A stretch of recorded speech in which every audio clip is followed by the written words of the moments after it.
Mayana wase na yansamu achibie Adom TV Badwam dwumade no so yeda Apostle Dr. Ni Tekote Gwase ne nkranhye nsema ode abreye de adu so ne ye Badwam kase nsem no ne obetie ewo bi ewo mu ene se MPP amanyokuo ni chichi udonkuma na wo mrahye bedwafie mu no omuhia chawpa efree eye finance minister hwase bi waka no enye sa na tie no ne nsem bi na no pay medebro Adom TV Badwam kase wo share live on Facebook /Adom TV, Extra Go TV 119, DSTV 280, ko YouTube search Adom TV Tube, kwa adomonline.com nsemu eni bebre so ewo ho. Bidi de afia amankwa tamaklo. Afia ni de mientie se den samni chemu etie.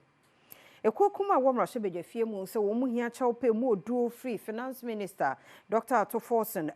ewo nsem bi a waka say National Health Insurance Authority Warumo ye sika bi di sika bi afafa ba bi eni kwan se fa no omuhu ne se wanka ne ye enanya sanso enete. It is not true. They are passing the buck.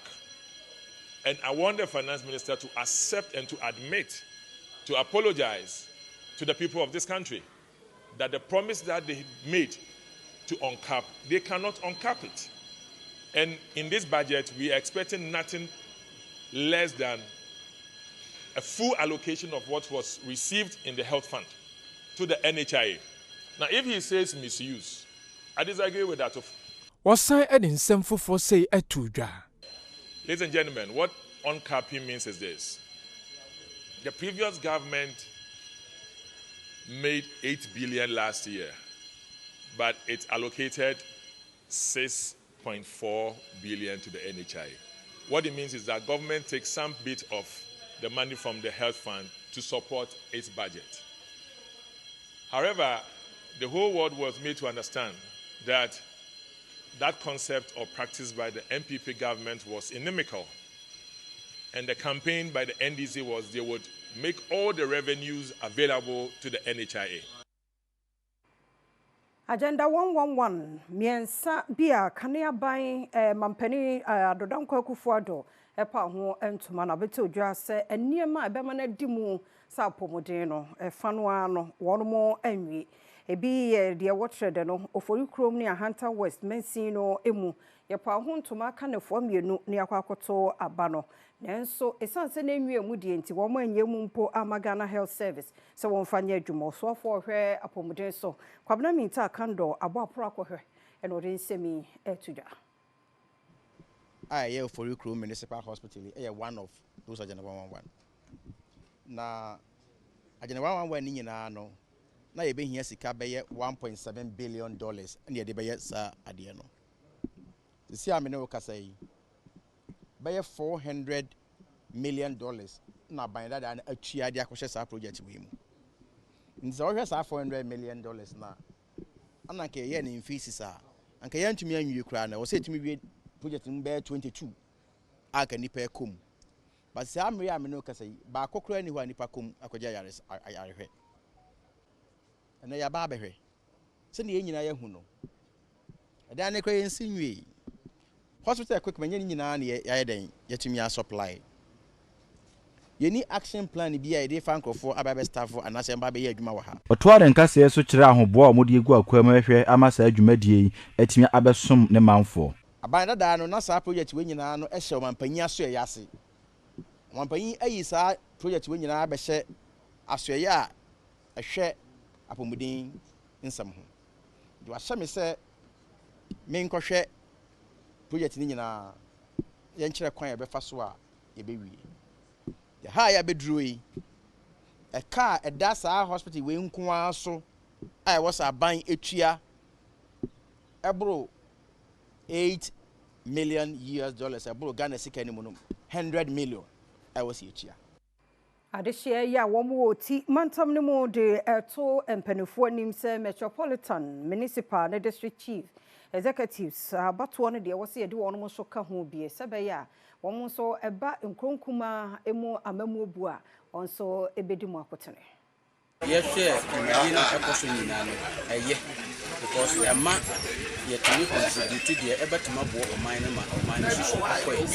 and yes, corruption local government, the Eco Cacosono, Yamuse, Ebertami, Nima, Omodia 2, first the Eco, if Umubatama Dishua, Ebertama boy. Utifren Pong, a program officer, CDD. Wachire mu se saa adwuma wo die no eye kwan a wo fa so na wa mamanfo ehunu se dia mamu etie na ye share bibi about the tenure of office of the president you know so ye share and yes also share bibi about the appointment of ministers from the parliament so you know so bibi about our constitutional reform you know so ye share and the toso me say you know so my any actually no share bibi about education. It's a binding policy on free SHS and then,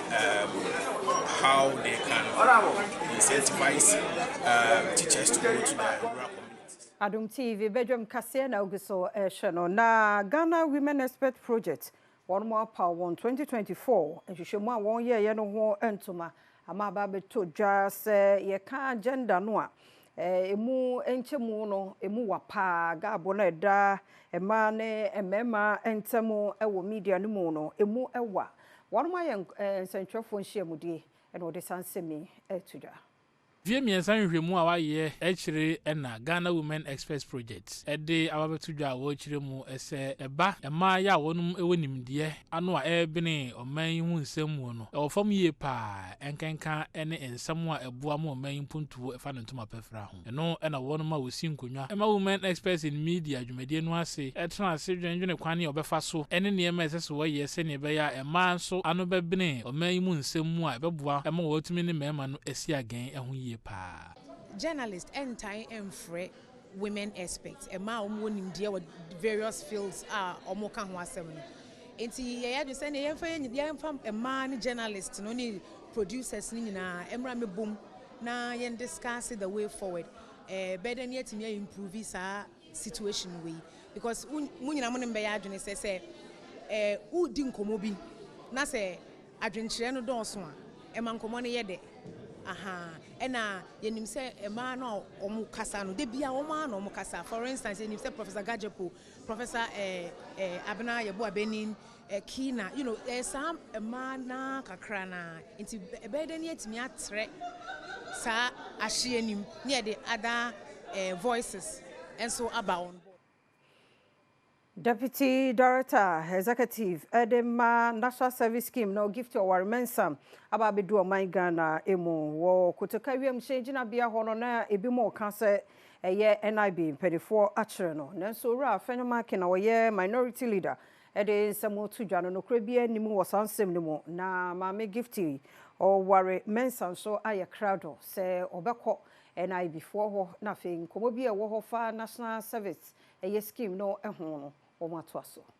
Obra ma me gift oware mensa ebepie mu ewokutoka ewiemhyen ginabia no na National Investigations Bureau NIB mumpanimfo ahyehyɛ dada so obeba na wono abehia abetwetwe nkomo eno ntibra oduru eho no nyade a wonum ekere no anase wode abankaba egu ne nsa bia donkuma ba no dani wo mrahye bedwam Alexander Afenyomakin ya no ono ewo ho no mu bie ena ne nsantwerafo twetwe nkomo a wo kire se ma me gift oware mensa eno ankasa betu anamo akọ NIB mpanimfo ho na lawyerfo akobi yinsambisa no efa Sembia ifri National Service adwumakuo no mu eba no eho okire mu a ya na to de bia wode wo hyew so eba befa wono mu a wosuzu wadi bone akọ NIB ahye wono mu no enya de to de bia bu akora eno nti se woton safre nipa no a wono ankasa ba abekyerechire ne nsemu ogidi se ma me gift ware mensa abekọ na anu ye bia wo ho bia no wono so ode akọ akoma the officials that they can reach out to some of us. Sometimes this whole Rambo style thing, it doesn't help. If you want to invite somebody, you can invite the person. The person is a public official. There should be no problem. Person comes with his lawyer or decide that I don't need a lawyer. Come, answer questions. If the person has to be bailed, is bailed. If the state needs the person for further investigation, arrangement is made. I mean, I think that is what is required within the law. Aswafo ya washa youth development and empowerment. George Opariado say Ghana for nkanwa komanto yem na ba we no ni obeye bia ya womo ensabeka nipa womo hye sa ye ghost names scandal no ase wo national service scheme no obehwe na safo no ye de won maba wodwaso e no CJ edin komoyi. Innocence, they say, until proven guilty. Yes. And a lot of names have come up. Meaning, I also have the briefing on my table suggests the investigative authorities now quite nimpa. I'm invited one of the corporates, as to the exact details, this is public radio. I'm not sure if I can spell it all out because investigations are still underway. But I can assure BBROT and say we are going to get to the bottom of these ghost names. What Felix and Ruth Etmiaye so far, they said they have done a proper head count, they've realigned their systems, and in just the last 2 months was a 1 month the total number of beneficiaries have reduced drastically. So some good job is happening. But as to what the findings of the investigative bodies are, I will leave that out, and properly so. No, and you be discussing. But I can assure everybody listening, say, Obi biara wafa Ghana teku anakapre no. That person will answer for it. To Akasiano so na wamwa wanya kwenya kopiem wo Center for Democratic Development one more at town hall meetings no wasantemantemu tichu no womo de adwen nyina ne senka ebeya mensia krache dwumadie no de enke yento aba emfa eni womo emunsem eni no a rare even assembly elections nyina mo on share party bi atare a ebeye den se community no ebeto aba e de ama no kwan ben na ye be fa so a yen timamufo no sa ne ma no MMDCs ne assembly members ne other appointees no ebe free community nim na nka ye besra aban se eba sa onya ma ye ne tifiri krom ho no na nka ye ne ye nyi nipa na yemfa no mra because ono ni ye ne nim ne ehia yen because ye dane ma aban ne oyi baba bedi animu a aban bi ba otimi empuntu bi foforo bi obeba no empuntu no onye dai ontu aso na adwuma na ye dai aka dine so man sika ne ye dai ye de NDC ba na sa MPP ba ye nti onye sa party ni nipanti no amboa no ama na anya nti sa na ete enyi ni frio ebi so na yo no na obetimi aboa ama ahunidi anasa mpuntuo aba community nti mesese omuntwa foto bi ma assembly members no. Professor Techiwa Menu a fellow CDD when Adom Kasienko obum and I watch say because local government na hu hia pa enti say local government no ejina ye pa na